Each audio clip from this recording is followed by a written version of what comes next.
بسم الله الرحمن الرحيم. النهاردة هنعمل مع بعض فطاير البطاطس. هنعمل فطاير حلوة قوي وسهلة وبسيطة، وتقدري تعمليها على الفطار، على الغدا، على العشاء. خطيرة من بره زي ما انتم شايفين كده مقرمشة، كانت سخنة جدا. انا مش عارفة افتحها من جوه علشان هي سخنة جدا، بس زي ما انتم شايفين بصوا، من بره مقرمشة زي الشيبسي كده، ومن جوه طرية جدا وحلوة قوي. تقدري تعمليها سادة زي كده، وتقدري كمان تعمليها محشية أي نوع جبن انت عايزاها، موتزاريلا، شيدر، أي حاجة. بس أنا حبيت أعملها صحية. يلا نشوف الطريقة عملناها ازاي. أول حاجة عايزينها مع بعض كيلو بطاطس. وبصوا البطاطس تكون مسلوقة، يعني بتتقطع معايا بسهولة جدا. أخد البطاطس دي وهرسها كويس جدا، وكمان اتأكد انها مهروسة كويس أوي لحد ما تبقى زي ما انتم شايفينها كده اهو، ما فيهاش اي تكتلات. كده تمام. حط معاها بيضة، واحط معاها 3 معالق نشا صغنطتين خالص، يعني صغيرين، او معلقه كبيره هرميه. تمام كده. وشويه بقدونس، واحط ملح وكمون. تقدري تبهريها زي ما انت عايزه، بس انا حطيت ملح وكمون وعجنتها كويس جدا. ممكن تحطي تضيفي انت بقى معاها ميكس جبن وتعجنيه بيها، وممكن كمان تحطي بهارات بطاطس، او اي بهارات انت عايزاها. تمام كده. انا عجنتها كلها مع بعضها خلاص كده. ابدا بقى اشكلها على شكل كور، وبعدين اعملها يعني زي قرص كده، بس كده خلاص كده تمام.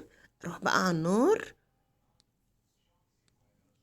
اكون بقى مسخنه احط طاسه اسخنها كويس قوي، واتاكد انها سخنه. انزل بمعلقه زبده او سمنه، هي معلقه اللي انا هشتغل بيها، واوزعها في الطاسه من كل الجهات. تكون طاسه يعني الاحسن تكون تقيله عشان تقدر تخلي لك الاكله يعني ما تتحمرش من ناحيتين، وهي تبقى نايه من جوه. طبعا هي البطاطس مستويه، مش هتاخد حاجه خالص. اهي معلقه السمنه اللي انا حطيتها سخنت قوي، فالبطاطس مش هتاخد وقت خالص. ما اقلبهاش غير لما تاخد لون. اسيبها كده. شايفين السمنه سخنه خلاص اهو، بصوا بدأت تاخد لون. ما اقلبهاش غير لما تاخد لون، واسيبها بقى لحد ما التحميره اللي انتي بتحبيها.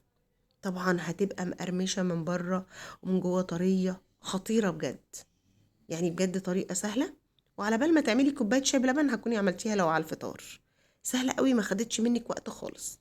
بصي خلاص كده انا حمصتها بنفس معلقه الزبده. انا عن نفسي بنفس معلقه الزبده حطيت عليها، او السمنه حطيت بقيه البطاطس تاني عشان ما تشربش سمنه او زيت او زبده او اي حاجه، عشان انا عاملاها صحيه شويه. تمام كده اهي. بصوا سبتها بقى كده لما اتحمصت قوي دي، علشان بتبقى من بره حاجه كده زي كريسبي وخطيره. خلاص كده اطلعها بقى واحطها في طبق التقديم، وعملنا احلى فطار، احلى سناكس، احلى غدا، احلى عشاء، سهل وبسيط ومش مكلف خالص، ومن بره مقرمشه ومن جوه طريه جدا. بجد جربيها هتعجبك قوي. ولو حشتيها جبنه شيدر، جبنه موتزاريلا، هتكون حلوه قوي برضو. بس انا حبيت اعملها بطريقه صحيه ساده خالص، ما فيهاش اي حاجه، في نفس الوقت مش مكلفه واقتصاديه. جربي وصفتي، ولو عجبتك بألف هنا وشفا.